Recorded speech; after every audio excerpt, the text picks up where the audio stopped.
Donc bonjour à tous, merci d'être présents. Aujourd'hui, on est à la conférence Une contre-histoire de l'énergie, présentée par Alexis Vrignon, qui se présentera dans quelques secondes. Cet événement s'inscrit dans la SDAD, qui est la Semaine des alternatives durables. Donc c'est un événement qui a lieu à l'INSA tous les ans depuis 3 ans. Cette année, l'événement regroupe une quinzaine d'associations. Toutes les informations sont disponibles sur le Facebook et puis sur les milliers de mails que vous avez dû recevoir. Ce midi, M. Vrignon va nous présenter une conférence qui est issue d'un ouvrage qui s'appelle « Halte à la puissance », qui nous présentera tout de suite. Je vous laisse prendre la parole, monsieur. Eh bien, merci pour l'invitation. Alors, petite correction, mais qui est intéressante malgré tout, c'est pas halte à la puissance, c'est face à la puissance. Mais en même temps, c'est assez intéressant parce qu'il y a un livre qui avait fait date dans les années 70 qui s'appelait Halte à la croissance, qui avait été à l'époque extrêmement novateur, puisque c'était une des premières tentatives de prospective par ordinateur et qui visait à démontrer que dans un monde fini, aux ressources finies, aux limites physiques finies, eh bien, la croissance infinie économique et de population n'était pas possible. Et c'était un des ouvrages qui a été marquant dans le domaine de la disons, de la conversion un petit peu des sociétés industrialisées aux thématiques environnementales. Donc il y a le lapsus est assez intéressant par ailleurs. Pardonnez-moi Heu, pour l'erreur. ah non, mais il y a pas de mal, au moins c'est une erreur intéressante en plus, donc c'est bien. Donc effectivement, je suis donc Alexis Vrignon, je suis historien. Je me rattache à ce qu'on appelle l'histoire environnementale, c'est-à-dire que je m'intéresse avec d'autres à la manière dont les sociétés passées ont vécu leur rapport à l'environnement, que ce soit d'un point de vue matériel, exploitation des ressources, pollution, que ce soit d'un point de vue, politique, ce qui est plutôt mon domaine, de prédilection, ou que ce soit dans le domaine des imaginaires. Et juste pour, finir sur cette, petite présentation, à l'heure actuelle, par exemple, je travaille sur un projet de recherche sur, les essais nucléaires en Polynésie française, leurs conséquences environnementales, sociales, politiques, et ainsi de suite. Mais donc, si on m'a proposé d'intervenir là, c'est pour parler d'un livre donc qui est paru, l'année dernière, Face à la puissance, que j'ai co-dirigé avec, un autre historien qui s'appelle François Jarige, qui travaille à l'université de Dijon, et qui donc, est un livre, hybride, pourrait-on dire, puisqu'il a à la fois des contributions spécifiques de plein d'auteurs, ce qu'on a appelé des études de cas, sur des cas précis. Ça peut être les énergies alternatives et renouvelables en Suisse, ça peut être l'utilisation de l'alcool comme énergie renouvelable, ainsi de suite, ainsi de suite, ainsi de suite. Et ce qui est finalement été tiré des actes d'un colloque qu'on a organisé avec François. Mais le problème souvent de ce genre d'ouvrage de colloque, c'est que c'est plein de petites contributions un peu éclatées et ceux qui les regardent sont souvent des gens qui sont intéressés par une contribution et pas par le reste. C'est la raison pour laquelle dans cet ouvrage, on a associé ces petites contributions à de grosses introductions que j'ai rédigées avec François, qui permettent de faire le point aussi un peu sur l'histoire de l'énergie et sur la manière dont les énergies alternatives et renouvelables permettent finalement d'enrichir notre regard sur l'histoire de l'énergie depuis le 19e siècle, de revenir sur un certain nombre d'idées reçues, qui sont souvent celles du public, et d'ouvrir de nouveaux champs de recherche pour les chercheurs que ça peut intéresser. Donc voilà un petit peu la présentation et l'idée de cet ouvrage, c'était de revenir sur une histoire qui parfois est présentée de manière trop linéaire, notamment dans l'imaginaire collectif. Je précise, quand je dis ça que, bien sûr, j'entends pas faire la leçon à tous les historiens qui travaillent dans le domaine de l'énergie. Beaucoup voient les choses de manière très complexe, ont fait des travaux extrêmement intéressants, mais il n'empêche que dans l'imaginaire collectif, quand on parle d'histoire de l'énergie, il y a une sorte d'évidence qui voudrait que, grosso modo, avant le 19e siècle, il y avait du bois et ça ne représentait pas une production d'énergie importante et qu'à partir du 19e siècle, on a découvert le charbon et que là, du coup, ça a été la fête énergétique, qu'on s'est mis à mobiliser de plus en plus d'énergie, que tout le monde était content et que ça a été la révolution industrielle et qu'après le charbon est venu le pétrole et qu'après le nucléaire est venu après le pétrole, après le charbon est venu le pétrole, puis le nucléaire et enfin les énergies renouvelables. Donc il y aurait une sorte de généalogie toute simple, toute évidente, qui serait celle de la technique et du progrès technique, en fait. Au fur et à mesure qu'il y aurait des innovations, ces innovations seraient adoptées par la société parce qu'elles seraient souhaitables, et donc tout irait bien dans le meilleur des mondes, jusque ce que dans les années 70, on se rende compte que les hydrocarbures, eh bien, ils vont s'épuiser, et que un petit peu plus tard, on découvre que rejeter du CO2 dans l'atmosphère, c'est peut-être pas une si bonne idée si on veut faire attention au changement climatique. Ça, c'est le schéma que beaucoup de gens ont en tête de manière un petit peu automatique, pourrait-on dire. Et c'est un schéma que beaucoup d'historiens essayent de complexifier à l'heure actuelle, de montrer que les choses sont différentes. Et c'est ce qu'on a voulu faire avec François Jarige et les contributeurs, en prenant comme point d'entrée de tout ça la question des énergies alternatives et renouvelables, pour essayer de montrer un petit peu leur importance depuis le 19e siècle, d'essayer de l'évaluer, et de montrer un petit peu comment, à travers de ces énergies alternatives et renouvelables, eh bien, on peut revoir, réécrire l'histoire globale de l'énergie d'une autre manière, et d'une manière qui soit plus complexe, finalement. Donc, dans ce domaine, je répète, c'est remettre en cause l'idée d'un passage naturel, d'une transition naturelle d'une source d'énergie à l'autre, remettre en cause aussi la focalisation sur l'innovation technique à elle seule. L'innovation est importante dans le domaine de l'histoire de l'énergie, mais il faut toujours la conjuguer avec d'autres approches, qu'elles soient sociales, politiques, économiques, si on veut vraiment comprendre un petit peu de quoi il retourne. L'autre chose qui nous semble importante, et qui est importante finalement à tous les historiens qui se reconnaissent dans l'histoire de l'environnement, c'est aussi de montrer que les préoccupations environnementales, elles sont finalement anciennes dans les sociétés. Dans l'imaginaire collectif, tout commence dans les années 70, avec les hippies, avec Greenpeace, avec ce genre de choses, où tout à coup on commence à se préoccuper d'environnement, alors qu'auparavant on ne s'en préoccuperait pas. Et lorsqu'on commence à faire des recherches dans ce domaine, on se rend compte que cette vision des choses, elle est fausse. Bien sûr, il y a plein de choses qui commencent dans les années 70. Moi, j'ai fait ma thèse sur les années 70 et le début de l'écologie politique. C'est en 74 qu'il y a un premier candidat écologiste aux élections présidentielles. Avant, il n'y en avait pas. Donc, il y a des choses qui changent dans les années 70. Mais pour autant, avant les années 70, il y avait des préoccupations environnementales. Évidemment qu'au 19e siècle, quand il y avait une usine qui polluait en face de chez soi et que les fumées faisaient tousser ou salissaient le linge, ainsi de suite, évidemment que les gens s'en rendaient compte. Évidemment que parfois ils se mobilisaient. Dès le 19e siècle aussi, on a eu des inquiétudes sur les ressources et sur l'épuisement des ressources. Notamment, il y a quelqu'un qui est très connu dans le champ des études environnementales qui s'appelle Stanley Jevons, qui a mis en évidence dans le dernier tiers du 19e siècle le fait que, au bout d'un moment, le pétrole, le charbon, puis le pétrole, il n'y en aurait plus. Donc, il y a eu ces alertes-là qui ont été anciennes. Et ça, c'est un point auquel on est attaché en histoire environnementale, de montrer qu'elles ont existé, ce qui pose pas mal de questions dont on pourra débattre aussi par la suite, c'est que ce qui veut dire que les sociétés, depuis le 19e siècle, elles ont extrait des ressources, souvent elles ont pollué, et elles l'ont fait alors qu'il y avait des critiques qui étaient émises contre ça. C'est pas par inconscience, par ignorance, qu'ils ont pollué, mais pour d'autres raisons.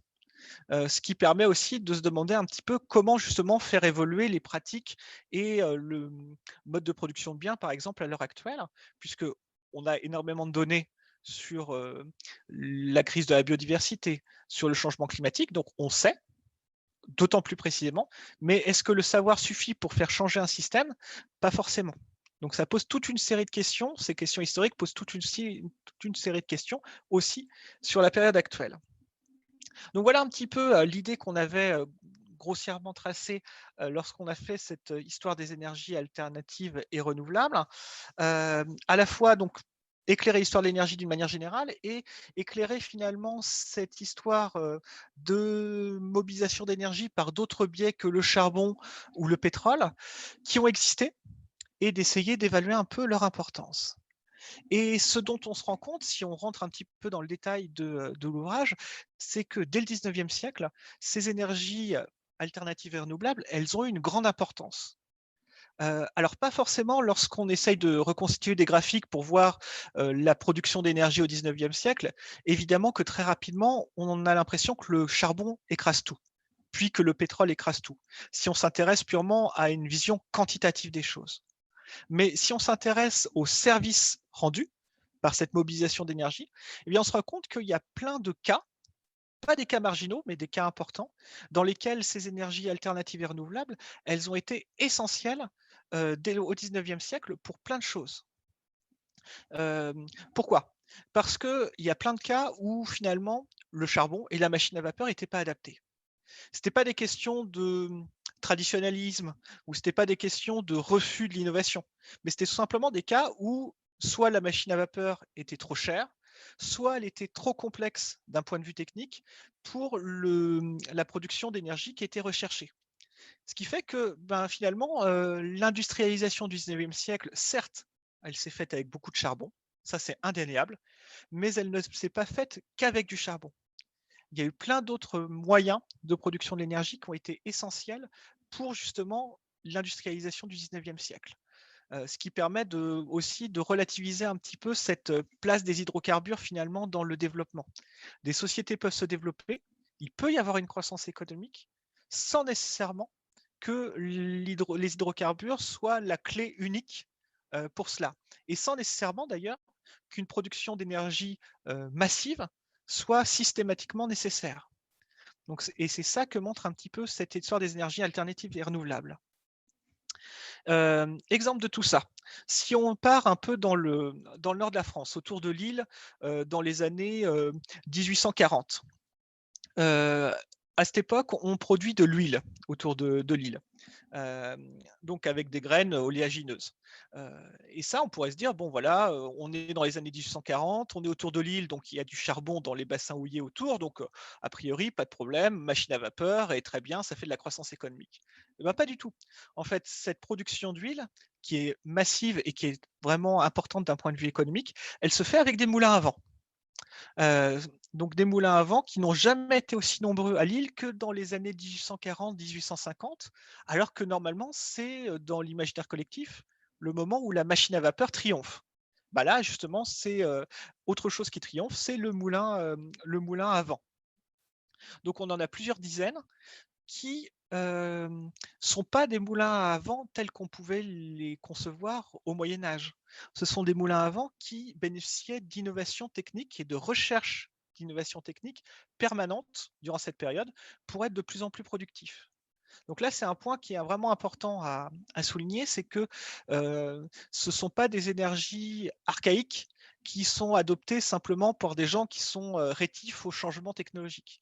Ce sont aussi des solutions viables qui font l'objet de recherches importantes. C'est la même chose pour un pays comme la Suisse au XIXe siècle. Pays qui connaît une croissance économique et une croissance démographique importante au XIXe siècle, mais pays qui est dépourvu de charbon. Pays en plus montagneux, donc qui veut dire montagneux au XIXe siècle veut dire relatif enclavement. Donc transporter du charbon en Suisse pour des machines à vapeur, c'est relativement compliqué et surtout c'est relativement coûteux. Pour vous donner une idée, au milieu du 19e siècle, si vous voulez apporter du charbon en Suisse, à partir de Lyon, parce que c'était là que se fournissaient les Suisses, le transport entre Lyon et la Suisse triplait le prix du charbon. Autrement dit, d'un point de vue économique, ça n'avait pas grand sens. Si vous vouliez mobiliser de l'énergie, produire l'énergie, il valait mieux avoir d'autres choses. Eh bien, ces autres choses, c'est quoi? Ça a été le bois, très abondant en Suisse à cette époque et encore maintenant. Et surtout, à partir du milieu du 19e siècle, ça a été l'énergie hydraulique, qui a été le support de l'industrialisation du pays. Et une industrialisation qui s'est adaptée aussi à ses spécificités. C'est-à-dire que l'énergie hydraulique au milieu du 19e siècle, c'est une énergie que vous ne pouvez pas trop transporter sur quelques centaines de mètres. Par différents moyens, par de la compression hydraulique, par pneumatique, ainsi de suite, mais l'électricité n'est pas encore utilisée, ce sera un petit peu plus tard. Donc du coup, vous avez une industrie qui s'adapte, qui se met à côté des cours d'eau, parce que c'est là qu'il y a l'énergie, et c'est une industrie qui s'adapte plutôt vers le luxe, l'horlogerie, la soierie également, parce que du coup, il y a une plus grande valeur ajoutée, donc c'est plus intéressant étant donné les sources d'énergie qui sont à disposition. Donc vous avez une industrialisation qui s'opère en Suisse et une industrialisation qui s'opère sans charbon ou avec peu de charbon, grâce à d'autres sources d'énergie, donc là, en l'occurrence, l'hydraulique. Alors, c'est un peu plus tard que, ensuite, il y aura l'adoption de l'hydroélectricité à partir, disons, du dernier quart du 19e siècle en Suisse, qui là encore permettra une industrialisation du pays par d'autres biais. Et ce sera, j'en reparlerai plus tard, mais ce sera vraiment au XXe siècle qu'il y aura une conversion de la Suisse aux hydrocarbures, d'abord au charbon pour différentes choses, notamment pour l'éclairage des villes, et ensuite le pétrole pour la mobilité via les voitures, camions et ainsi de suite. Donc, en envisageant l'histoire de l'énergie et l'histoire du 19e siècle par les énergies alternatives et renouvelables, eh bien, une autre vision de l'industrialisation, plus complexe, qui permet de montrer que cette industrialisation, elle a reposé sur toute une série d'innovations et toute une série de mobilisations de sources d'énergie différentes, dont la caractéristique était souvent d'être adaptées au territoire où elles étaient basées. Vous aviez des cours d'eau, bah, c'était de l'hydraulique. Vous aviez du vent, c'était des moulins à vent. Vous aviez aussi l'utilisation d'animaux, qui était assez importante au 19e siècle pour l'industrialisation. Donc on a une vision plus complexe de tout cela, et une vision qu'on n'aurait pas si on ne se focalisait que sur les quantités d'énergie produites, puisque le charbon a un potentiel qui fait qu'il a tendance à écraser un peu les autres sources d'énergie. Mais néanmoins, c'est important de le prendre en compte. Donc cette situation-là, c'est une situation qu'on observe à peu près jusqu'au aux 2 tiers, disons, du 19e siècle. Après les 2 tiers du 19e siècle, qu'est-ce qu'on a? Eh bien, on a peu à peu, malgré tout, des progrès des hydrocarbures, progrès dans les usages, progrès techniques. C'est aussi le moment où on commence de plus en plus à utiliser le pétrole. Heu, le gaz, ce sera bien plus tard, donc charbon puis pétrole, et donc c'est dans ce dernier tiers du 19e siècle, puis, au début du 20e, qu'on a petit à petit une marginalisation de toutes ces énergies dont je vous ai parlé d'abord. Ces énergies existent toujours, mais dans l'imaginaire des gens, dans les systèmes économiques, dans les choix politiques, petit à petit, on les écarte. Ils sont considérés comme moins importants. Et donc, il y a tout un imaginaire technicien qui valorise les hydrocarbures et qui considère que la seule voie du développement, de la croissance économique, c'est la production massive d'énergie. Et cette production massive ne peut venir que, justement, du charbon, puis du pétrole. Donc, il y a tout un imaginaire technicien qui se met en place dont on n'est pas forcément sorti à l'heure actuelle. Puisqu'à l'heure actuelle, on a toujours cette idée que, malgré tout, c'est par la progression de, de la production d'énergie que la croissance économique peut être suscitée. Bien sûr, de plus en plus, on met en avant les économies d'énergie, et c'est très bien. Mais quand on observe un petit peu à l'échelle mondiale et même à l'échelle française, ces économies d'énergie n'impactent pas véritablement de manière drastique la courbe de la production d'énergie à l'échelle mondiale, qui continue à croître encore à l'heure actuelle. Donc on est encore des héritiers de cet imaginaire technicien et de ce système énergétique qui se met en place fin 19e, début 20e. Alors, quels sont les moments et pourquoi ça se met en place d'une telle manière? Il y a notamment dans tout cela un épisode qui est fondamental, qui est la Première Guerre mondiale. La Première Guerre mondiale où justement il y a des besoins en énergie tels que le pétrole notamment devient de plus en plus l'énergie considérée comme l'énergie d'avenir. Parce qu'elle est relativement maniable, on peut la transporter, on peut la mobiliser pour beaucoup d'utilisations différentes, et donc le pétrole devient vraiment l'énergie importante et vue comme l'énergie reine de tout cela. À tel point que, pour vous donner une idée, en 1917, donc on est plutôt vers la fin de la guerre, les Américains vont arriver sur le front. Clémenceau est en train, donc Clémenceau qui est le dirigeant français de l'époque, est en train de négocier avec les Américains, non seulement pour avoir des soldats, mais aussi pour avoir du pétrole américain, en disant que le pétrole est aussi important que le sang des soldats pour la victoire. Donc il y a vraiment cette conscience que l'énergie est importante et la production d'énergie massive est importante. Ce qui fait que, eh bien, peu à peu, des solutions techniques qui existaient et qui étaient viables vont être peu à peu remisées au profit de ces sources d'énergie basées sur les hydrocarbures. Donc ça s'explique par cet imaginaire technicien dont j'ai parlé. Ça s'explique aussi par le poids économique et politique qui est peu à peu celui des grands groupes de production d'énergie. Aux États-Unis, c'est par exemple la Standard Oil, donc qui était une compagnie pétrolière créée par Rockefeller, qui a été la compagnie extrêmement importante, voire hégémonique aux États-Unis, avant d'être éclatée en plusieurs sociétés du fait des lois antitrust, puisque justement elle était trop importante. Mais donc il y a énormément de sociétés pétrolières américaines qui en sont l'héritière. En France aussi, les compagnies de production d'électricité, notamment de production d'électricité, acquièrent une importance très grande, notamment dans l'entre-deux-guerres. Et donc, il y a toute cette idée que le développement viendra de cette production massive, avec notamment l'électricité. On encourage beaucoup l'électrification des usages, avec l'idée qu'il faut interconnecter les réseaux. À l'époque, notamment en France, mais également aux États-Unis ou dans d'autres pays, on n'est pas encore sur des réseaux nationaux, on est plutôt sur des réseaux régionaux dans lesquels il y a une interconnexion. Et donc, tout l'effort des ingénieurs dans les années 20 et les années 30, c'est surtout de favoriser cette interconnexion des réseaux pour créer un réseau national. Et donc, cette vision des choses, pourquoi j'en parle? Parce que ça va à l'encontre de ce qui faisait la force des énergies alternatives et renouvelables au 19e siècle, qui était justement la territorialisation. Au 19e siècle, à chaque territoire correspondaient des énergies qui lui étaient plus pertinentes et qui étaient mobilisées parce qu'elles étaient plus pertinentes.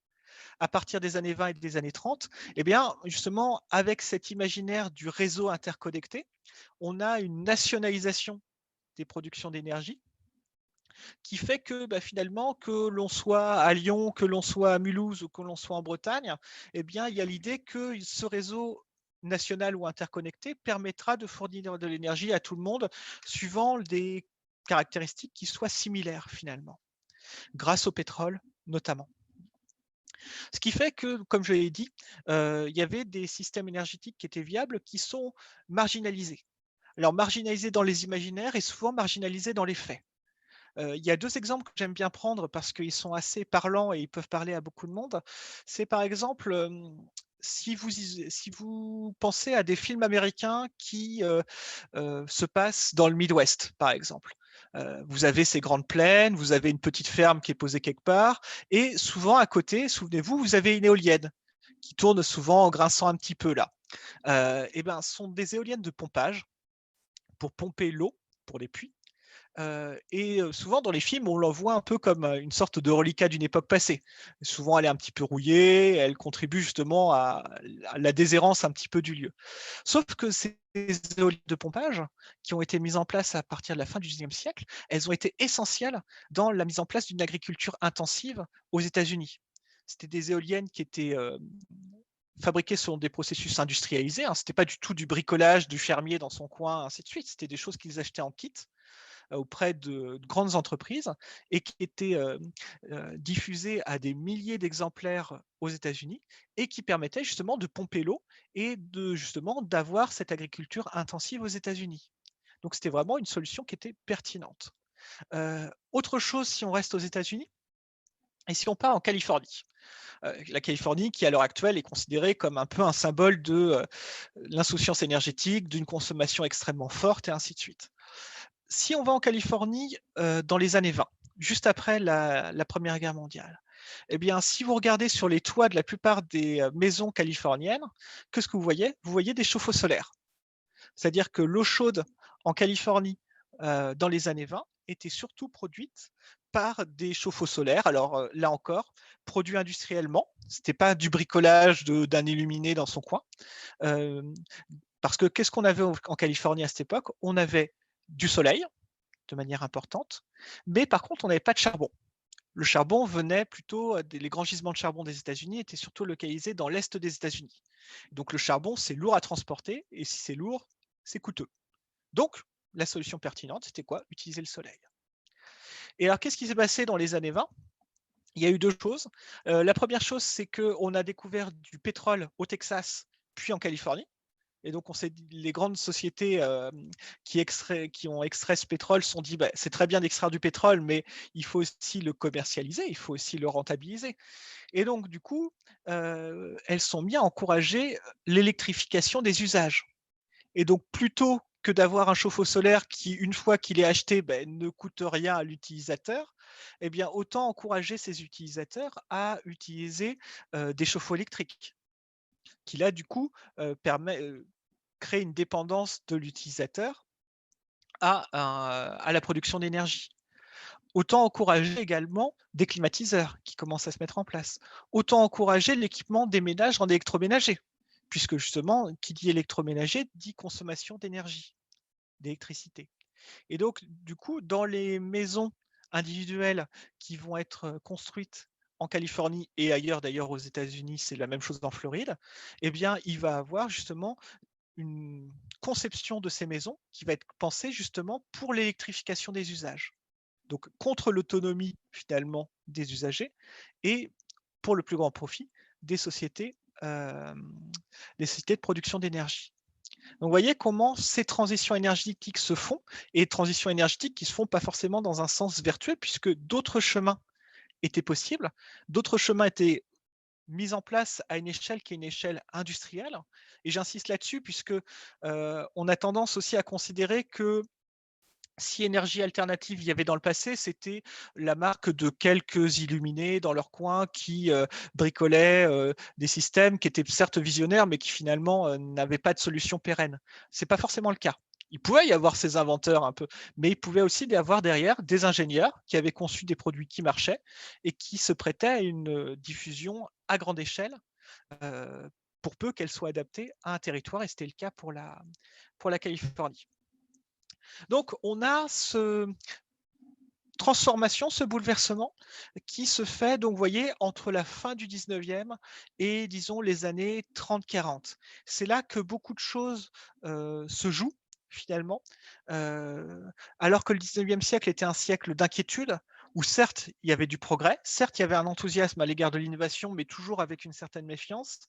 Entre la fin du 19e siècle et les années 50, c'est là que plutôt on a un éloge du progrès technique et finalement une manière de se désensibiliser aux enjeux environnementaux qui est particulièrement nette. C'est la même chose, par exemple, pour les enjeux climatiques. Le 19e siècle est très anxieux sur le plan climatique, avec la crainte de changements, de bouleversements, ainsi de suite. Et c'est plutôt à la fin du 19e siècle qu'on a l'idée que, oh non, finalement, le climat ne va pas changer, tout va bien se passer, ainsi de suite. Et c'est plus tard que les inquiétudes reviennent. Donc, on voit comment, finalement, dans ce que les historiens de l'environnement appellent la grande accélération, donc le moment à partir de la Première Guerre mondiale et surtout à partir de la fin de la Seconde, où les courbes de production d'énergie et de production de biens s'envolent, eh ben, on a cette marginalisation de solutions qui, dans un certain nombre de cas, pouvaient être pertinentes d'un point de vue technique et d'un point de vue du service énergétique fourni. Le problème étant que, avec cette marginalisation, se mettent en place des systèmes énergétiques, donc des systèmes de production et de distribution d'énergie qui vont avoir une énorme inertie. Puisque à partir du moment où vous concevez un système énergétique conçu pour une production massive d'énergie, une production qui ne serait pas intermittente, mais qui serait continuelle, et qui habitue le consommateur à avoir l'énergie à disposition tout le temps, qu'il neige, qu'il vente, qu'il fasse soleil ou pas, eh bien là, vous avez un système énergétique qui va avoir une énorme inertie. Parce qu'ensuite, pour le changer, vraiment pas seulement pour changer d'une énergie à l'autre, mais pour changer tout système énergétique, c'est extrêmement complexe, parce que tout doit être revu, depuis l'imaginaire jusqu'aux usages, jusqu'à la production. Et c'est ça un petit peu le gros problème. Donc, si on avance un petit peu dans cette histoire, on a les années 50, 60, qui sont ces années où ce système énergétique, dans les pays notamment industrialisés, s'épanouit, où justement le pétrole règne en maître, où on abandonne par exemple les systèmes de tramway qui fonctionnaient souvent à l'électricité, on les abandonne au profit des autocars et des voitures individuelles, par exemple, creusant les dépendances au pétrole dans les pays industrialisés. C'est le moment où on adopte de plus en plus le chauffage électrique, notamment en France, ce qui là encore crée des dépendances assez importantes. Donc, il y a toute cette partie-là qui correspond au moment où l'Occident était ultra dominant, notamment sur les marchés énergétiques, et donc avait un pétrole abondant et à bas prix. Je le signale puisqu'il faut bien avoir conscience que cette abondance et ce prix bas étaient comment dire, l'une des caractéristiques de la croissance économique de ce qu'on a appelé les 30 glorieuses, mais pour beaucoup de pays, ce n'était pas forcément le cas. Notamment pour les nouveaux pays indépendants d'Afrique, cette abondance énergétique, ils ne vont jamais la connaître. Et les systèmes énergétiques locaux en portent encore la trace à l'heure actuelle, avec toutes les difficultés qui peuvent se poser. Donc, qu'est-ce qui se passe pour ces énergies alternatives et renouvelables? Ben là, elles existent, mais elles existent essentiellement lorsque vous avez des moments de crise ou de difficulté finalement. On a du mal à les repérer sinon. Et c'est surtout à partir des années 70 qu'elles vont revenir à la fois dans les discours politiques, dans les programmes de recherche, dans les tentatives d'industrialisation. Pourquoi?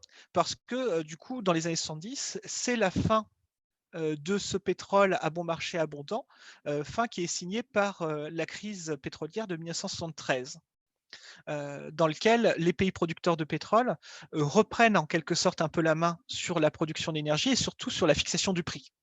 En disant aux pays européens et aux États-Unis, vous êtes bien gentils à fixer des prix extrêmement bas, mais nous, qui extrayons le pétrole sur notre sol, on veut revoir les termes de l'échange et que cet échange nous soit plus profitable. Ça correspond aussi, les années 70, à un moment où la question environnementale revient sur le devant de la scène. Elle avait existé auparavant, mais elle revient, avec de nouveaux groupes qui apparaissent, qui se soucient de ça, et donc des groupes militants. Alors, ce sont les débuts de l'écologie politique dans un certain nombre de pays, la France, l'Allemagne, par exemple. Ce sont les débuts aussi de grandes ONG qui vont justement être importantes pour la remise en cause d'un consensus productiviste. C'est par exemple Friends of the Earth, les Amis de la Terre. C'est Greenpeace qui apparaît également à ce moment-là. Donc bref, toute une série aussi d'ONG qui vont avoir un rôle d'expertise et de contre-expertise sur ces questions énergétiques. Et donc s'y ajoute la crise énergétique en tant que telle, qui fait que dans un certain nombre de pays, eh bien, les alternatives vont être recherchées pour justement remettre en cause toutes ces questions-là. Prenons un exemple, Israël. Israël qui n'a pas de pétrole sur son sol, ou très peu, et qui en plus est entouré de voisins qui, notamment dans les années 70, c'est encore le cas en partie à l'heure actuelle, lui sont hostiles. Donc il est assez évident que la question de l'approvisionnement en pétrole en Israël dans les années 70 était une question difficile. Eh bien, c'est à partir de ce moment-là qu'on commence en Israël à nouveau à promouvoir l'utilisation de chauffe-eau solaires. Puisque si on n'a pas de pétrole en Israël, par contre, on a du soleil en abondance. Donc, autant l'utiliser pour la production d'énergie. Et donc, c'est à partir de ce moment-là qu'on commence à le promouvoir. C'est la même chose un petit peu plus tard pour d'autres pays du bassin méditerranéen comme Chypre ou la Grèce, où à l'heure actuelle, vous avez énormément de chauffe-eau solaires, plus ou moins perfectionnés. Dans un certain nombre de cas, ce sont des citernes toutes bêtes en plastique noir pour concentrer les rayons et pour chauffer l'eau à l'intérieur. Vous avez une eau qui n'est pas extrêmement chaude, mais qui suffit pour un certain nombre d'usages et qui la permet de ne pas être dépendant d'une production d'énergie qui n'est pas si simple que cela.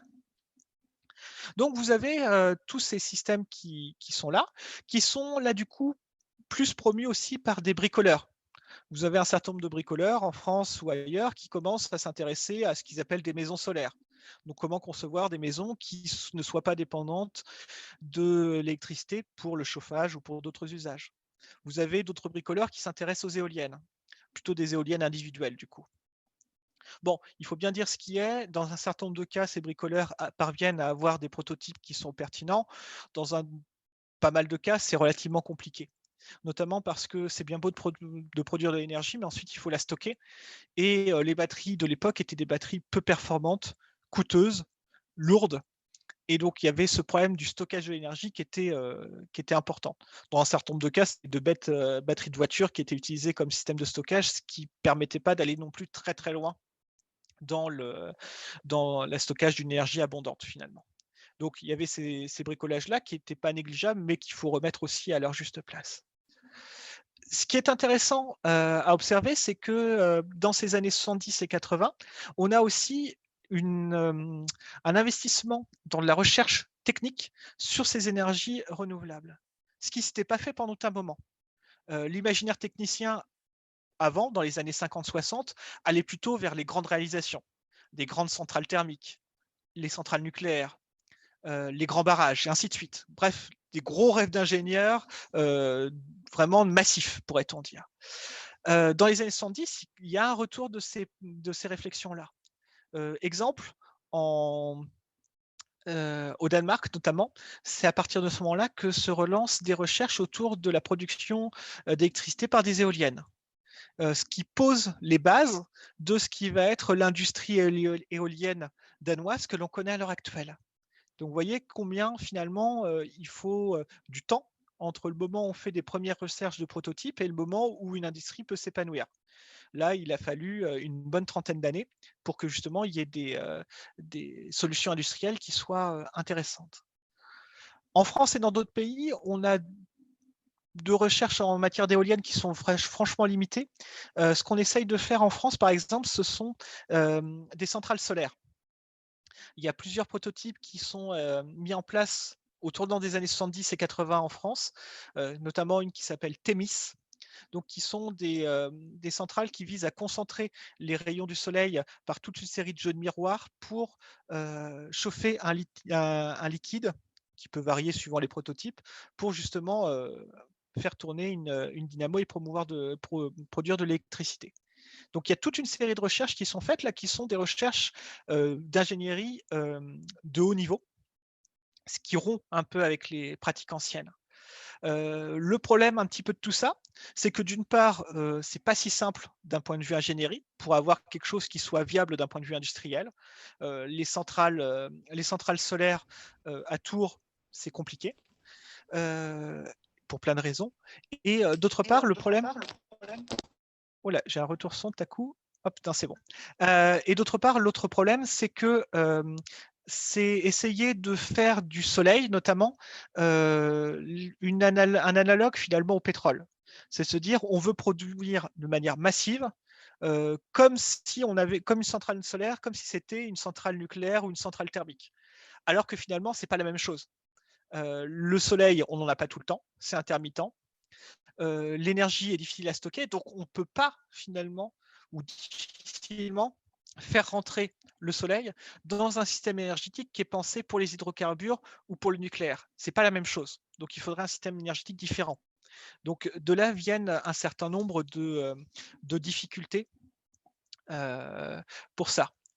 L'autre chose qui fait que dans les années 70, on s'est beaucoup enflammé pour le solaire et l'éolien et c'est retombé par la suite, c'est que dans les années 80, il y a eu ce qu'on appelle le contre-choc pétrolier. C'est que tout simplement le prix du pétrole a baissé. Et ça, c'est une constante qu'on observe lorsqu'il y a dans l'histoire de l'énergie, c'est que quand vous avez du pétrole pas cher, tout le monde, que ce soit les pouvoirs publics ou les grandes entreprises, et les consommateurs également, se disent est-ce que ça vaut le coup d'investir dans des prototypes dont on n'est pas sûr de la rentabilité, qui sont coûteux, qui nécessitent des adaptations diverses et variées, alors que finalement on a du pétrole qui n'est pas si cher que ça. Et donc dans les années 80, on note un abandon ou un relâchement de tous les programmes de recherche en énergie alternative et renouvelable dans de très nombreux cas. C'est le cas en France, c'est le cas aux États-Unis. Qui vont perdurer que dans un petit nombre d'entreprises. Et ce sera vraiment dans les années 90, vers le milieu des années 90, qu'on aura un retour vers un investissement des pouvoirs publics et des entreprises dans ces domaines. Faut dire ce qu'il y a aussi, il y aura un certain nombre de technologies qui seront plus matures. Je pense notamment à l'utilisation des ordinateurs pour dispatcher et permettre d'investir cette production d'énergie dans des réseaux, ce qui était un peu compliqué dans les années 80 et ce qui est beaucoup plus envisageable à la fin des années 90, début 2000, notamment pour les éoliennes. Donc c'est là, à partir de ce moment-là, qu'on va voir fleurir les grandes éoliennes qu'on connaît, les grands champs éoliens qu'on connaît à l'heure actuelle, parce que justement, il y aura une maturité des technologies qui sera plus grande. Donc, voilà un petit peu où on en est à l'heure actuelle, avec une production d'énergie par des biais renouvelables qui augmente à l'heure actuelle, indiscutablement, mais dans le cadre encore à l'heure actuelle d'un système énergétique qui reste le même, donc adapté à une production massive, constante et indifférenciée finalement sur les territoires. Et c'est encore à l'heure actuelle assez compliqué d'envisager une mutation d'ensemble et massive de ce système énergétique. Exemple que je lisais dans la presse il y a de ça 2-3 semaines, heu, à l'île Dieu, donc petite île de l'Atlantique, heu, qui a priori pourrait être relativement adaptée à des énergies alternatives puisque on a une population qui est relativement limitée. Il faut faire venir, le pétrole les hydrocarbures du continent, donc c'est coûteux. Donc on a l'idée que, les énergies alternatives pourraient être intéressantes. Et il y a des tentatives à l'heure actuelle pour avoir une sorte de réseau local où finalement il y aurait des panneaux solaires photovoltaïques sur les toits qui produiraient et qui seraient consommés en local. Donc, a priori, très bien, autonomie des territoires, ainsi de suite. Ce qui est intéressant de voir, c'est que du point de vue des distributeurs d'énergie, d'électricité, il y a de fortes réticences, non pas seulement parce que ça leur volerait des marchés, mais aussi parce qu'il y a l'idée pour ces grands distributeurs d'énergie que un réseau national, c'est un gage de solidarité, par exemple. Que si on laisse chaque territoire produire son énergie à sa manière, eh bien, chaque territoire, il y aurait des territoires qui seraient gagnants, il y aurait des territoires qui seraient perdants, ainsi de suite, et qu'au contraire, il faut rester avec un réseau national de distribution d'énergie. Le problème, c'est que qui dit réseau de distribution nationale dit production massive, interconnexion et ainsi de suite. Donc on voit un petit peu comment la prise en compte sur le long terme de ces énergies alternatives et renouvelables permet de relire de manière critique un peu les évolutions actuelles et les difficultés dans les évolutions à l'heure actuelle dans les réseaux et dans les systèmes énergétiques à l'heure actuelle. Donc à mon sens, c'est l'un des mérites de l'histoire environnementale que de montrer un petit peu par le temps long les raisons de certains blocages ou de certaines évolutions. Et l'autre intérêt de tout cela, et j'en terminerai par là par mon petit laïus, c'est que ça montre que l'histoire n'était pas écrite à l'avance. Que certes, il y a eu des trajectoires dominantes, les hydrocarbures se sont imposés petit à petit et jusqu'à devenir dominants, mais il y avait des alternatives. Il y a eu des critiques, il y a eu des débats, il y a eu des discussions, il y a eu des solutions qui parfois étaient techniquement et industriellement pertinentes, qui ont été abandonnées pour diverses raisons. Et c'est en prenant en compte ces futurs non advenus ou ces futurs qui se sont arrêtés trop tôt qu'on peut finalement avoir une vision plus complexe et sans doute moins fataliste des choses, en se disant qu'il y avait des choses qui étaient possibles. Alors, pour plein de raisons, et de mon point de vue, malheureusement, elles n'ont pas été suivies, mais ça permet de se rendre compte que les trajectoires futures peuvent être aussi variées et différentes, et c'est à espérer pour plein de raisons liées à la crise écologique actuelle. Donc, merci à tous, et si vous avez des questions, n'hésitez pas. Merci beaucoup pour votre intervention. Je trouve ça vraiment très intéressant. J'ai beaucoup apprécié votre livre que vous avez écrit à deux, plus tous les autres témoignages rapportés par vos collègues. Et moi, j'aimerais bien que vous reveniez un peu plus sur la, comment on appelle ça, l'implication des politiques publiques dans les trajectoires énergétiques. Je ne sais pas si mon questionnement est clair. Absolument. C'est vrai que ces politiques publiques, elles ont été essentielles dans ces trajectoires énergétiques. Alors, ce sont souvent des politiques publiques co-construites. Ça, c'est une des caractéristiques extrêmement importantes. Ce qui est le cas avec finalement beaucoup de politiques publiques quand on s'intéresse de près à ça. Mais pour ce qui est de la France ou d'autres pays, sous des modalités diverses, depuis la fin du 19e siècle, vous avez une co-construction des systèmes énergétiques par l'État, qui se pose en régulateur, qui pose des normes, qui fixe des objectifs, ainsi de suite, et les groupes industriels qui apportent des solutions techniques, qui sont souvent force de proposition pour diverses raisons. Et donc, il y a souvent une conjonction d'intérêts et une conjonction d'imaginaire aussi technicien entre ceux qui sont dans la haute fonction publique et ceux qui sont dans ces grandes entreprises. Cette conjonction d'intérêts, c'était notamment une production d'énergie de plus en plus forte, par exemple, ou une interconnexion qui permet à tous les territoires de profiter de plus d'énergie et qui permet aux grands groupes de vendre d'autant plus de services énergétiques.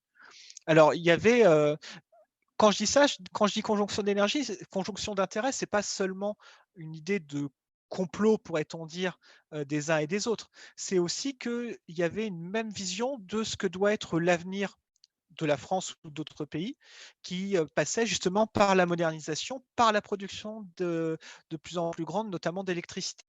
Euh, Même s'il peut avoir un cynisme de la part de certains, il faut avoir conscience que de la part de ces acteurs, il y avait vraiment l'idée, chevillée au corps, que les solutions qu'ils envisageaient étaient les meilleures, étaient les plus souhaitables pour le pays et accessoirement pour leur entreprise. Donc, ça venait aussi du fait qu'il y avait souvent des formations qui étaient les mêmes, que ce soit dans la haute fonction publique, dès lors qu'il s'agit de l'énergie, ou dans les grands groupes. Eh bien, vous aviez souvent des ingénieurs formés à Polytechnique, aux ponts et chaussées, aux mines, ainsi de suite, qui étaient souvent, qui parlaient le même langage, qui avaient les mêmes références, qui avaient la même formation, qui s'étaient parfois connus dans leurs études. Donc, ça aidait aussi à cet imaginaire commun, finalement. Et c'est quelque chose qu'on observe finalement dans tous les pays, que ce soit en France où à partir de après la Seconde Guerre mondiale, vous avez une entreprise nationalisée, qui est EDF, ou que ce soit dans des pays où vous avez plusieurs producteurs d'énergie qui sont des producteurs privés, comme c'est le cas aux États-Unis. Mais dans les cas où vous avez un imaginaire commun, des objectifs communs, qui font que finalement, il y a une co-construction de ces politiques publiques. Et ce qui fait que ça illustre ce que je disais dans les années 70, quand les pouvoirs publics se sont saisis de ces questions d'énergie renouvelable, il y a eu des fonds qui ont été mis, pas très importants, il faut bien le dire, par rapport à la recherche sur le nucléaire, par exemple, mais des fonds quand même, mais des fonds qui ont été mis en vertu d'un imaginaire commun, qui était celui justement de la production massive et ainsi de suite. Déjà, en termes de méthodologie pour faire un tel ouvrage, donc vous nous avez expliqué que c'est issu d'un colloque. Quand on le voit, l'ouvrage il est constitué de plein de petits témoignages avec des études de cas assez précises. Comment vous êtes pris pour... enfin, combien de temps ça vous a pris et comment vous êtes pris du coup pour combler les vides, faire vos introductions et enfin, filer toute l'histoire finalement, parce que c'est quand même des zones géographiques différentes, centrées sur l'Europe, mais des thématiques différentes. Comment vous y êtes pris? Du coup, effectivement, ça, c'est vraiment le travail de chercheur, finalement, notre travail au quotidien. Quand on se saisit d'une thématique, c'est d'essayer de potasser de la biblio pour avoir la vision la plus large possible, pour ensuite pouvoir justement inviter d'autres spécialistes sur des points précis à apporter leur expertise.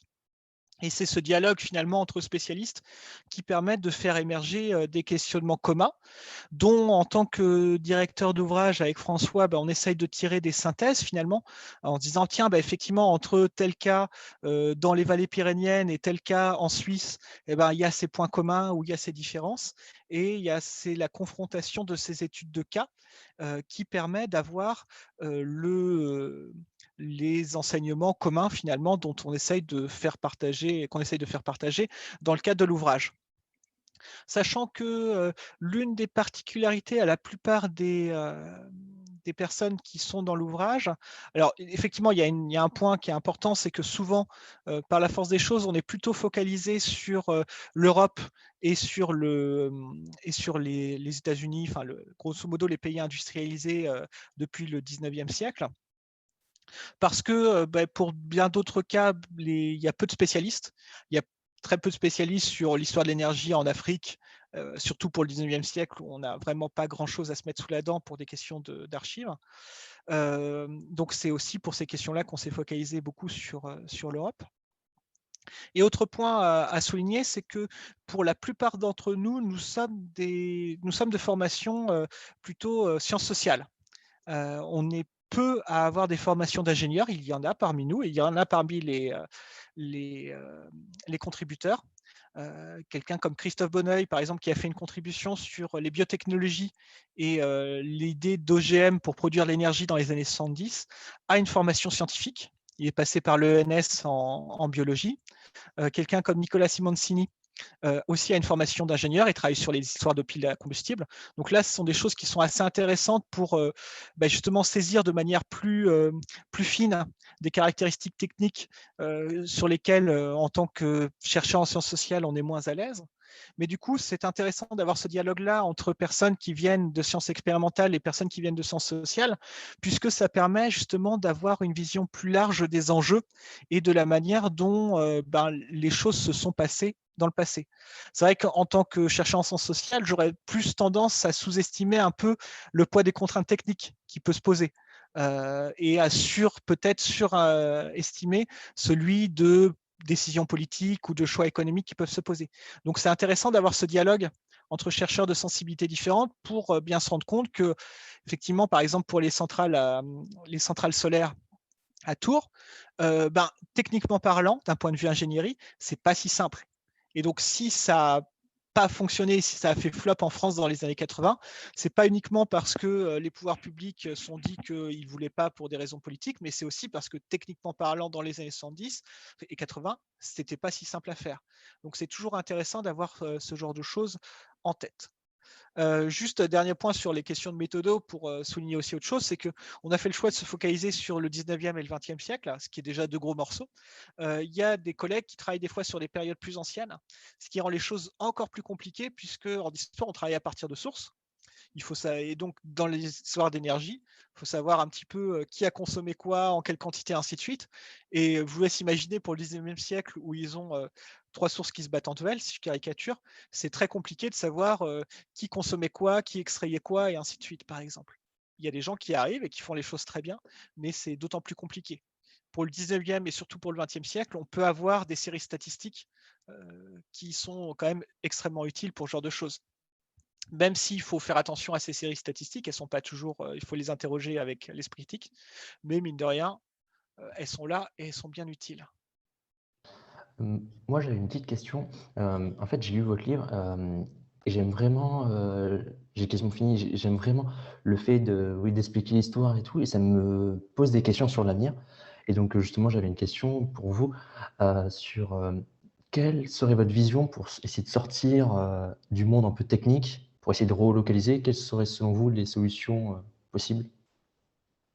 Alors ça, c'est effectivement une grande question sur lesquelles on peut toujours être tenté de botter en touche, mais en même temps, c'est aussi l'idée de cet ouvrage d'avoir un certain nombre de suggérer un certain nombre de pistes ou un certain nombre de réflexions sur ce qui peut être pertinent ou pas. Alors bien sûr, c'est mon point de vue qui, avec le background académique que j'ai, donc ces questions-là méritent d'être débattues, ainsi de suite. Mais à mon sens, l'un des enseignements et sur lequel j'insistais dans la présentation, c'est une reterritorialisation des systèmes énergétiques. C'est-à-dire que certes, à l'heure actuelle, vu la démographie à l'échelle mondiale, vu les usages, on ne pourra pas se passer à court terme ni à moyen terme de production massive qui permettront d'avoir une base énergétique. Elle sera encore là pour un moment, je pense. Ça, c'est une réalité et on peut penser ce qu'on veut, par exemple, du nucléaire, mais pour l'instant, il est là et ce n'est pas demain qu'on pourra s'en passer. Un jour, oui, sans doute, heureusement, mais pas tout de suite. Mais par ailleurs, à mon sens, les politiques énergétiques doivent tendre par une réterritorialisation, donc ce qui impliquerait de saisir pour chaque territoire ce qui est pertinent comme source d'énergie, ce qui implique aussi toute une réflexion politique sur la solidarité entre ces territoires. C'est-à-dire que vous avez certains territoires sur lesquels finalement il y a moins de possibilités de production d'énergie que d'autres. Donc ça, c'est un point important. L'autre point qui nous concerne tous et qui est là du coup beaucoup plus facile à dire qu'à faire, donc c'est le moment où je dis faites ce que je dis, mais pas ce que je fais, c'est aussi en tant que consommateur s'interroger sur les usages de l'énergie et sur les moyens de consommer moins finalement. Puisque on peut le retourner comme on veut, mais produire massivement de l'énergie implique de dégrader massivement la planète. C'est aussi bête et mécanique que ça. Si on veut de l'énergie disponible tout le temps en abondance pour faire ce qu'on veut, eh ben, il faut extraire des hydrocarbures, il faut extraire des terres rares pour produire des panneaux solaires en veux-tu, en voilà, et ainsi de suite, ainsi de suite. Donc, ça implique aussi, de la part des consommateurs, de se déprendre un petit peu de cet imaginaire de la puissance et trouver des moyens pour se dire qu'avec moins d'énergie, on ne vivra pas forcément plus mal. Alors, ça implique toute une série de choses comme une meilleure isolation des bâtiments et ainsi de suite qui permettront de moins dépendre du chauffage ou ce genre de choses. Ça implique aussi une réflexion sur les usages. Et ça, là, on est à la fois dans du technique, puisqu'il faudra toute une série de solutions pour reterritorialiser les réseaux. Ça implique du social, ça implique du culturel, ça implique du politique. Donc, c'est là qu'il y aurait vraiment transition énergétique, de notre point de vue. C'est pas seulement en ajoutant 3 éoliennes et 2 panneaux solaires. C'est vraiment en réfléchissant sur une autre perception de l'énergie dans les sociétés. Bonjour, j'avais une question aussi qui revient un peu plus sur votre présentation. Ben, merci pour la présentation déjà. Et d'après ce que j'ai compris, en fait, à partir des années 70, il y a un engouement pour les préoccupations écologiques. Et j'ai pas bien compris pourquoi est-ce qu'on a perdu cet engouement. Enfin, vous avez dit que les prix du pétrole dans les années 80 étaient assez faibles, mais j'ai du mal à concevoir que ça puisse suffire en fait à ce qu'on perde toute cette énergie et toute cette motivation. Je ne sais pas si vous pouvez l'expliquer, s'il vous plaît. Alors effectivement, en termes de préoccupation environnementale, plutôt que d'avoir l'idée d'une courbe qui est montrée comme ça, on a plutôt quelque chose qui va comme ça, avec des moments où il y a une plus grande préoccupation. On y est encore à l'heure actuelle, même si les questions sanitaires tendent à écraser un petit peu tout ça. Et on y était dans les années 70. Alors, parmi les éléments déclencheurs, il y a effectivement cette question de la crise pétrolière qui a été importante pour sensibiliser les gens à la question énergétique, mais il y a eu aussi toute une série d'autres choses. C'est-à-dire qu'on sortait de 20 ans de croissance économique qui avait bouleversé les territoires, que ce soit en France ou dans la plupart des pays industrialisés. Et au bout de 20 ans, on commençait à plus prendre conscience ou disons à moins invisibiliser tous les inconvénients qui naissaient de cette croissance et de cette transformation des territoires. Pour vous donner une idée, en France, dans les années 60, la surface urbanisée en France double dans les années 60. Donc ça veut dire d'autant de construction de routes, de logements, ainsi de suite, enfin bref, avec toute une série de nuisances qui naissent de tout ça.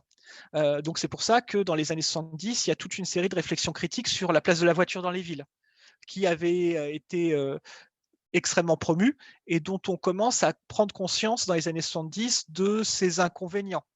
On commence à se dire que tiens, remettre des tramways, ce ne serait pas une bête idée. Ce qui émergera dans les années 80 avec les villes de Nantes et de Grenoble, par exemple, qui seront les 2 premières à remettre des trams dans les villes.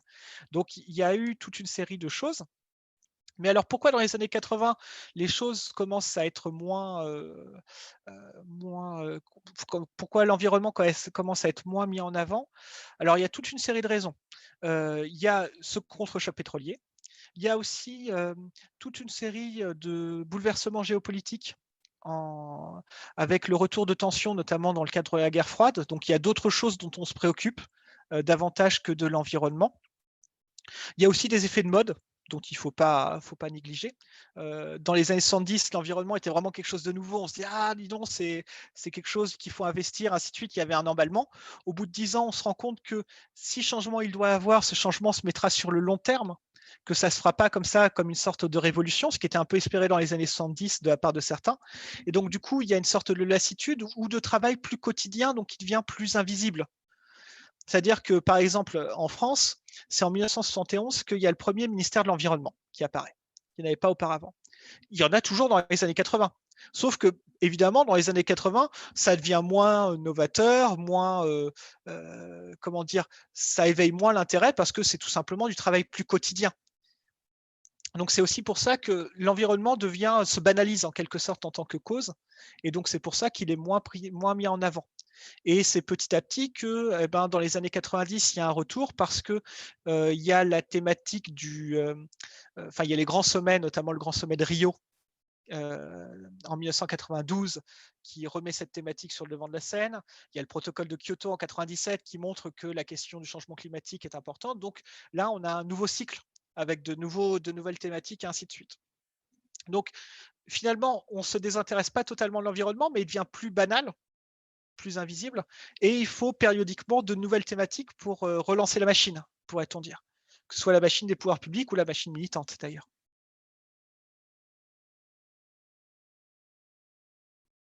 D'accord, merci. Du coup, moi, j'aurais une autre question sur… alors, je ne sais pas comment ça se passe actuellement, le modèle énergétique des pays émergents, voire des pays en voie d'émergence. Et voilà, je me demandais si du coup il y a cette idée de copier-coller le modèle actuel qu'on a donc de production massive, ou est-ce qu'il y a déjà cette réflexion en avant chez des pays qui ont des surfaces énormes comme la Chine ou l'Inde par exemple, enfin, même si la Chine est un cas un peu particulier, mais est-ce qu'on est déjà dans une projection, est-ce qu'on est dans une avancée, ou est-ce que voilà, on va essayer d'atteindre en fait les modèles actuels européens ou états-uniens qui fonctionnent comme ça actuellement? Je dirais, alors pour les pays émergents et notamment pour la Chine, c'est un peu des deux. C'est-à-dire que une croissance forte, comme c'est le cas en Chine, nécessite une mobilisation d'énergie énorme et qui ne peut pas se produire par des énergies renouvelables. Donc, bon an, mal an, les officiels chinois ne peuvent dépendre que notamment du charbon, qui est extrêmement abondant en Chine, pour produire de l'énergie, parce que c'est le support d'une croissance économique importante. Par ailleurs, en Chine, il y a une forte conscience aussi des inconvénients de tout cela, notamment en termes de pollution atmosphérique, qui est un grand problème en Chine. Donc, il y a un investissement extrêmement fort dans les énergies renouvelables, photovoltaïques notamment, éolien aussi, mais qui se fait dans un système énergétique qui est adapté à une croissance économique forte. Donc, on est effectivement plutôt sur un modèle qui a été celui des pays européens ou des États-Unis, mais en espérant justement une implication extrêmement forte dans les énergies renouvelables pour qu'elles soient suffisamment massives pour produire suffisamment d'énergie pour tout cela. Ce qui, à mon sens, est une technique qui est vouée à l'échec. On ne produira jamais autant d'énergie de manière analogue avec du solaire ou de l'éolien qu'avec du pétrole ou de l'hydrocarbure. Ce n'est pas la même chose. Matériellement, il y a une différence. Et donc, forcément, en termes de système énergétique, ce sera différent.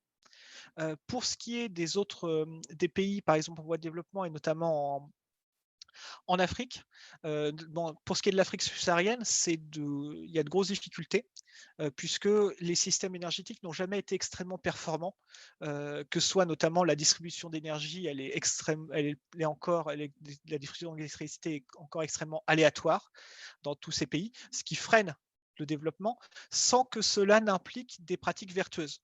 Donc, on est vraiment dans une situation de pénurie énergétique sans que ça ait d'avantage en termes véritablement environnementaux. On a des études, par exemple, sur le Cameroun, où le système est tellement défectueux que les particuliers ou les entreprises, dès lors qu'elles ont les moyens, investissent dans des groupes électrogènes diesel, donc avec une pollution énorme par ailleurs finalement. Donc les seuls qui peuvent parfois tirer leur épingle du jeu sont parfois les pays pétroliers, encore qu'ils exportent plus qu'ils ne transforment sur place, donc ils sont victimes de pénurie également. Et dernier point sur l'Afrique, pour finir là-dessus, il y a un certain nombre de projets qui existent, notamment au Maroc, pour mettre en place d'énormes champs solaires dans le désert. C'est le projet Desertec.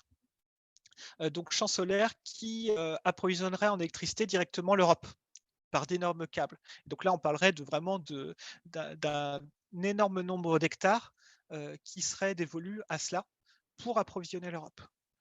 Qui est un vieux projet finalement qui date des années 80, qui était revenu en grâce dans les années 2010, même si, que ce soit d'un point de vue technique, d'un point de vue politique et d'un point de vue financier, c'est relativement complexe à mettre en œuvre. Donc pour finir, pour boucler de manière synthétique, oui, le système énergétique tel qu'il a été conçu et qui a émergé en Europe fin 19e, début 20e, reste celui qui est ultra prédominant.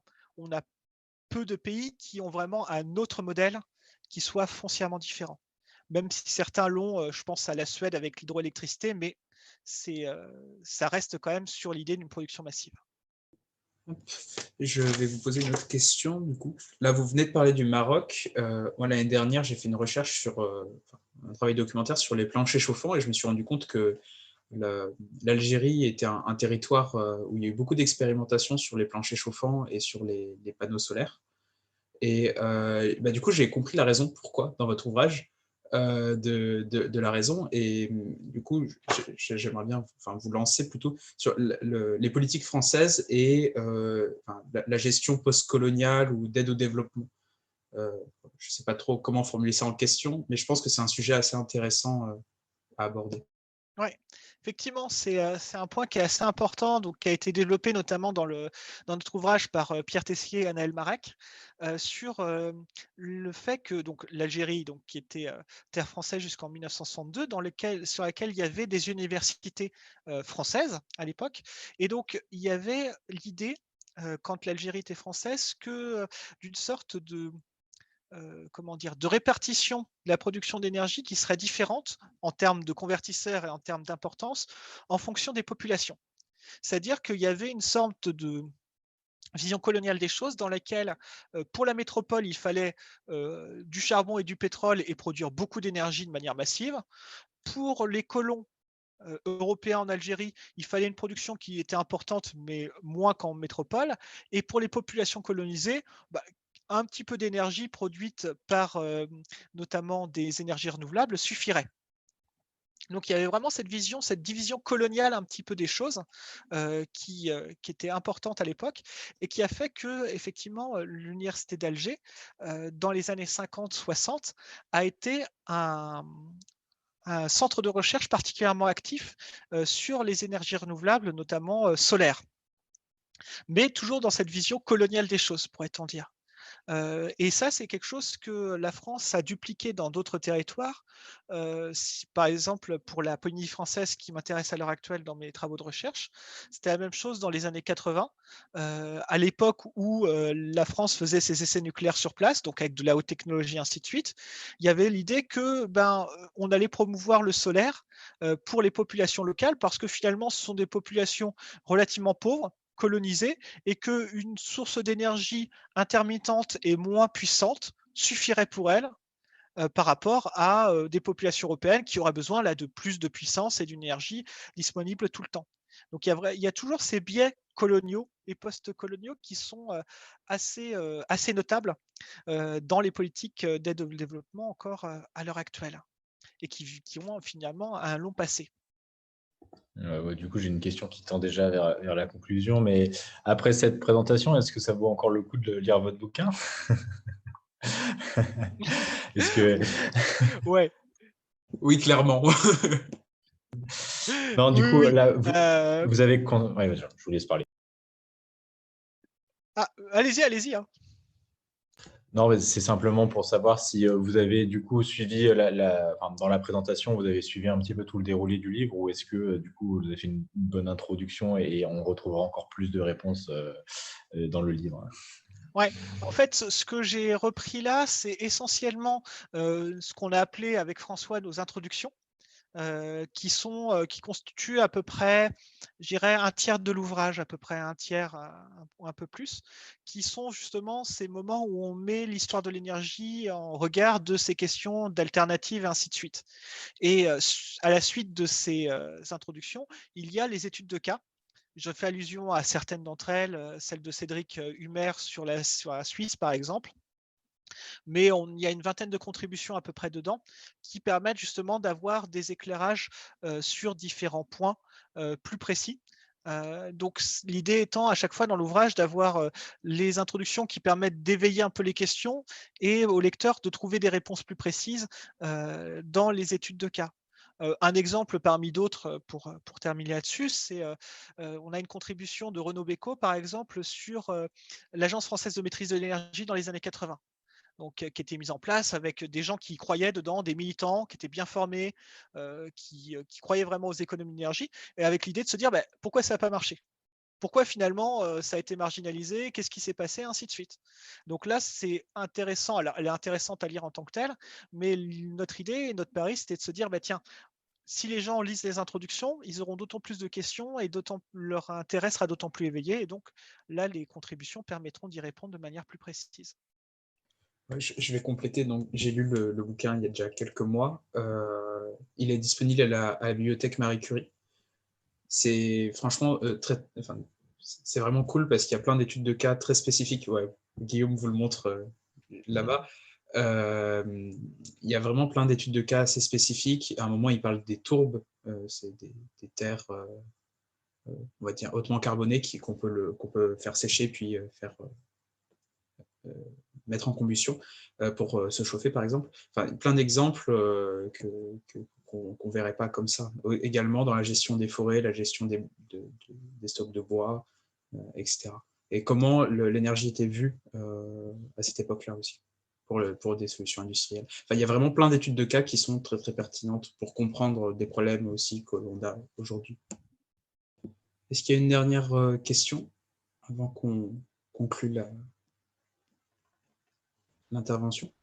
J'aurais vraiment une petite question rapide, un peu à la Thinkerview, où à la fin des interviews, il pose la question: avez-vous un conseil pour les jeunes générations? Non, j'espère que la jeune génération, elle n'a pas besoin de conseils, mais elle a besoin que tout le monde se mobilise pour que finalement, au niveau de ces systèmes énergétiques et même aux manières de la société d'une manière générale, elle aille mieux. Et j'ose espérer que cette jeune génération, alors j'ose espérer que je ne range pas non plus dans les vieilles générations non plus, mais que voilà, à l'heure actuelle, il y a énormément d'informations qui est disponible. Il y a une nouvelle génération qui s'ouvre à ces questions-là d'une manière différente de celle d'avant. À l'heure actuelle, c'est vraiment une génération pour laquelle l'entrée dans ces questions-là, c'est le climat et le dérèglement climatique, je pense. Donc, il y aura une sensibilité différente. Et c'est ça qui va être intéressant aussi à voir à l'heure actuelle. C'est un des chantiers qui m'intéresse, c'est de voir comment différentes générations, avec des sensibilités, des socialisations différentes aux problèmes, peuvent essayer de travailler ensemble sur ces questions-là ou pas. Donc là, on verra bien un petit peu comment les choses se font. Mais de toute façon, il faudra bien la mobilisation de tout le monde pour que les choses changent. Je vous remercie d'avoir pris ce temps sur votre pause de déjeuner pour venir De rien, c'était un plaisir. nous faire cette présentation. Je suis très content d'avoir eu l'occasion en tout cas de discuter avec vous et d'avoir pu faire profiter cela à mes camarades.